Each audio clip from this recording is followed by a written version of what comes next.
શ્રી ગુરુદેવ દત્ત.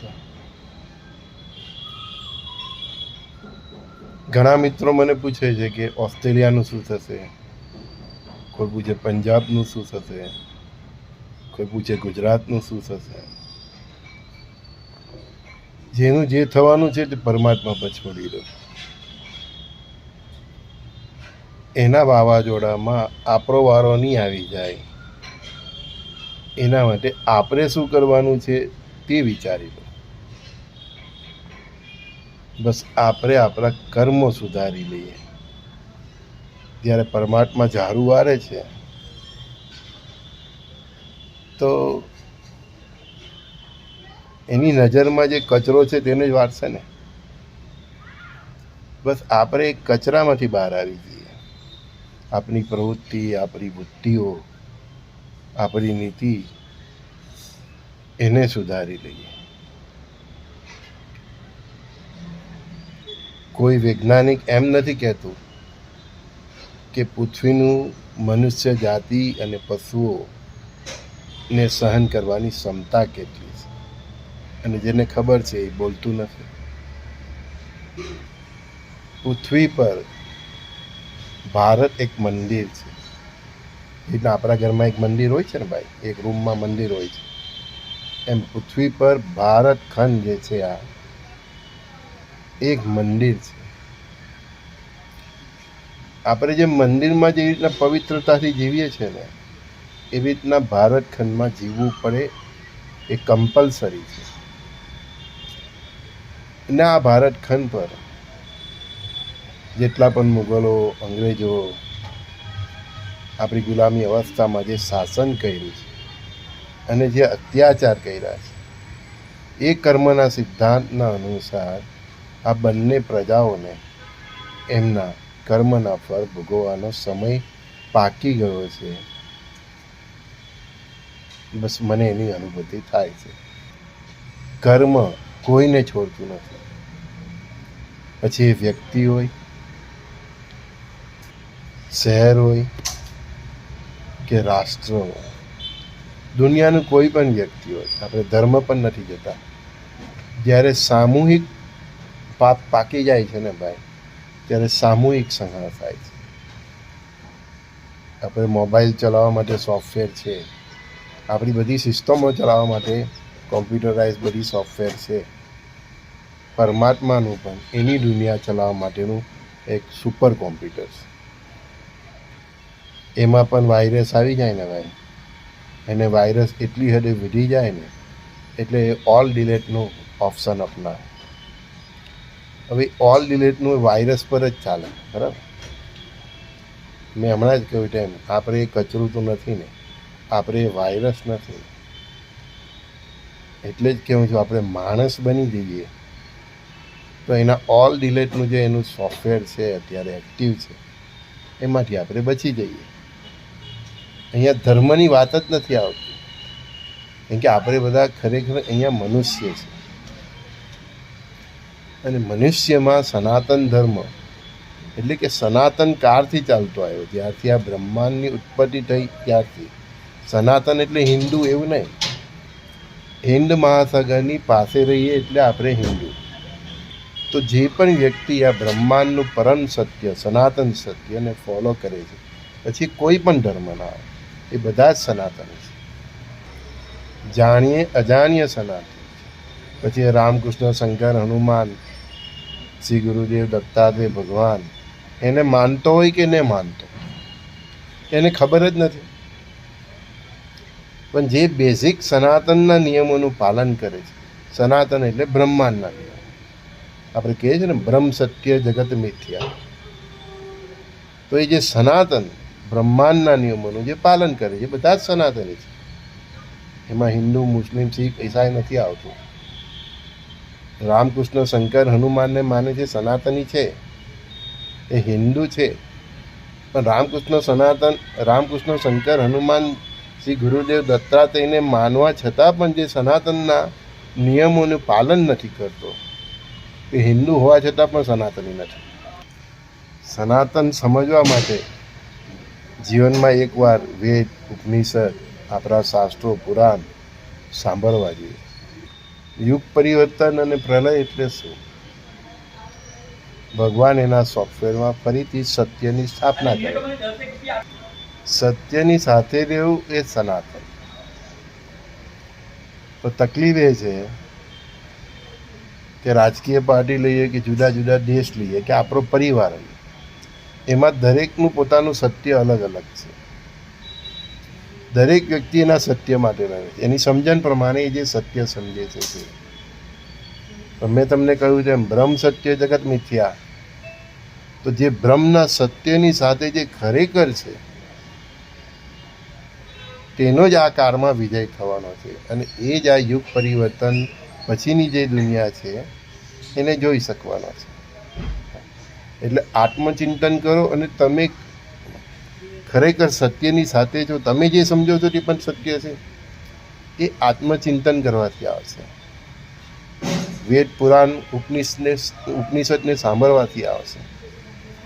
રામાયણ મહાભારત ગીતા એને સાંભળવાથી આવશે. ખુદની સમજણ વિના તમને સત્યની પરખ થશે નહીં.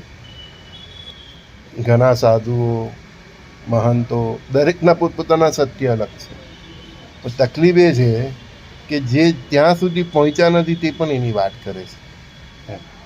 એટલે આપણા હિન્દુ સનાતન ધર્મમાં આટલા પંથો છે, અને જે આપણા એકબીજા પ્રત્યેનો જે ભેદભાવ છે તેનું કારણ દરેકનું પોતપોતાનું સત્ય અલગ અલગ છે.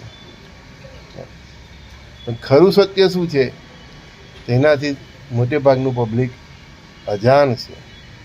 અને એ ખરા સત્ય માટે પહોંચવા માટે મેં તમને કહ્યું તેમ વેદ ઉપનિષદને એકવાર સાંભળો, ગીતાને સાંભળો, બધા શાસ્ત્રોને સાંભળો અને આત્મચિંતન કરો કે ખરેખર તમે પણ જે સત્યને સમજો છો એ સત્ય છે. આપણે બધા પ્રલયથી ગભરાઈએ છીએ, પણ એ પ્રલય નથી, સત્યની સ્થાપના છે. ડર એને જ લાગે કે જે સત્યની સાથે નથી, જેના કર્મો એવા છે. બાકી આ દેહ તો નશ્વર છે, પછી ડર છે ને. અને જો તમે સત્યની સાથે છો, તમારા કર્મો સારા છે, તમારા માનવતા છે, દયા છે, પરોપકાર છે, તમારી આવકના જે સ્ત્રોત છે તે નીતિ નિયમવાળા છે, તમારું પરિવાર રાષ્ટ્ર પ્રત્યેની ભાવના સારી છે, શુદ્ધ છે, તમે કોઈને નડતા નથી, તમારું આચરણ શ્રેષ્ઠ છે, ચરિત્ર શ્રેષ્ઠ છે, તેને આ યુગ પરિવર્તન અને પ્રલયકાળ એટલે કે જે સત્યની સ્થાપના છે એમાં ડરવાની જરૂર જ નથી. ભાઈ આ દેહ છૂટે છે ને, આત્મા તો અમર રહે છે, તો પછી ડર છે ને. ડર તમારા કર્મોનો રાખો, કેમ કર્મો આ દેહ છૂટી જાય પણ નથી છોડતા. એ ભવો ભવ સાથે આવે છે, જે તમારું સુખ અને દુઃખ નક્કી કરે છે. 84 લાખ યોનિઓ નક્કી કરે છે. તમારા પત્ની, બાળકો, પરિવાર માટે કરેલા કર્મ પણ તમને જ નડે છે, સમજી? એટલે હંમેશા કર્મો કરવા માટે સાવધ રહો, શોર્ટકટ નહીં અપનાવો. સમય ખરાબ છે, સત્ય સાથે રહેવું અઘરું છે, પણ એ સત્યનો જ વિજય થવાનો છે. અને ભારત પર જે આ વિદેશી આક્રાંતાઓ, કોઈ ગોરા હોય કે આ મિડલ ઇસ્ટના બધા શાસકો હોય, જેને પણ આ રાષ્ટ્ર સાથે ખોટું કર્યું છે એને દંડ ભોગવવો જ પડશે. એ લોકોનું કર્મનું પર ફાંકી ગયું છે, એમાં આપણે કંઈ નહીં કરી શકીએ. બસ આપણે એના ભાગ નહીં બનીએ, આપણે આપણા કર્મો સુધારી લઈએ. તો ભાઈ ગમે તેટલું પૂર આવે ને તો પણ ભગવાન એક કીડી માટે પણ પાંદડું ધરી રહી છે, તમને પણ બચાવ કરી દેશે. આપણું કર્મ એવું જોઈએ, કર્મ સુધાર. બાકી જે થવાનું છે, જે કરવાનું પરમાત્માનો વિષય છે, એમની પર છોડી દો. એ વિષય આપણો નથી. આપણે એની બનાવેલી દુનિયામાં ભારુઆત છે. આ પૃથ્વી પર આપણે ભારુઆત તરીકે આવીએ છીએ ને જતા રહીએ છીએ. પણ આપણે એમ જ સમજીએ છીએ કે આ બધું સ્થાવર સંગમ મિલકત બધું આપણું જ છે. મારું મારું કરતાં મરે સૌ, અને તારું તારું કરતા તરે તે સંત. એમ આપતા શીખી જાઓ. આપણે ખરેખર અહીંયા આપવા જ આવ્યા છે. આ શબ્દ તમને સમજાઈ જાય તો તમારું જીવન જ બદલાઈ જશે. આપણો ગુજરાતી શબ્દ છે આપ લે, તો પહેલો શબ્દ કયા આવે છે? આપ. આપણી માતૃભાષા પણ શીખવે છે કે પહેલાં આપ ને પછી લે. હવે અંગ્રેજી શબ્દ લઈએ, ગીવ એન્ડ ટેક, તો એમાં પણ પહેલો શબ્દ ગીવ છે, તો કે ગીવ અને ટેક. અને આપણે ઊંધું કરીએ છીએ, ને એ ઊંધું કરવામાં આપણે કર્મોના 20 ચક્રમાં ફસાઈએ છીએ. એ 20 ચક્રમાંથી બહાર નીકળવાનું છે. તમે નહીં નીકળશો તો પરમાત્મા કાઢશે, એનું સુદર્શન ચક્ર કાઢશે. બસ. બાકી જેટલા પણ વિદ્વાન જ્યોતિષો કે આ તે જે બધું કહે છે એની પર દ્રષ્ટિ નહીં કરો. તમે કેવળ આ યુગ પરિવર્તનનો જે કાળ છે એમાં તમારો કેવળ કર્મ સુધારી લો. આપ લે તો આપ કરતા શીખી જાઓ, ગીવ એન્ડ ટેક તો ગીવ કરતા શીખી જાઓ. જેના પણ હકનું જે પણ છે, જે તમે દબાવી દીધું છે તેને આપી દો. ઋણમાંથી મુક્ત થઈ જાઓ, ફિલ્ટર થઈ જાઓ, નિત્રું પાણી જેવા નિર્મળ થઈ જાઓ. ચરિત્ર સુધારો. ભગવાનને પાપી ચાલી જાય છે, બદમાશ ચાલી જાય છે, ચોર ચાલી જાય છે, દારૂડિયો ચાલી જાય છે, જુગારી ચાલી જાય છે, પણ ચરિત્રહીન વ્યક્તિને પરમાત્મા સહન કરતા નથી. ચોરને સુધારી શકે પરમાત્મા, એની મજબૂરી હોય તો ચોરી કરતો, ચોરને સુધારાય, જુગારીને સુધારાય, દારૂડિયાને સુધારાય, ખાવા પીવાવાળા માણસને પણ ભગવાન બરદાસ્ત કરી લે છે, એને પણ સુધારી શકે. જેનું ચરિત્ર નથી, લગ્નેતર સંબંધો જે લોકો રાખે છે, તે જેમની દ્રષ્ટિઓ સ્ત્રીઓ પ્રત્યે ખરાબ છે, જે સ્ત્રીઓની દ્રષ્ટિ પુરુષો માટે, તો એ ચરિત્રહીન વ્યક્તિનું પરમાત્માની જે આ સોફ્ટવેર છે ને એમાં કોઈ સ્થાન નથી. એ ઓલ ડિલેટમાં એનો વારો પહેલો આવી જવાનો છે.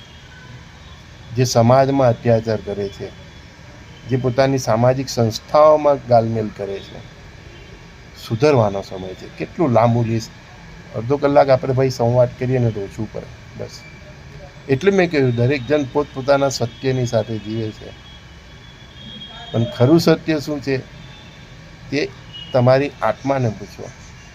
એટલે આપણી શાસ્ત્રમાં ઋષિમુનિઓ બધા કહે છે બ્રહ્મ સત્ય જગત મિથ્યા. તો જે બ્રહ્મનું સત્ય છે, જે પરમ સત્ય છે, એને પકડો. સંજય બોડીવાલાના સર્વે સખાઓ મિત્રોને પ્રાતઃકાળના આ સંવાદમાં પ્રણામ. ગુરુદેવ દત્ત. શ્રી ગુરુદેવ દત્ત.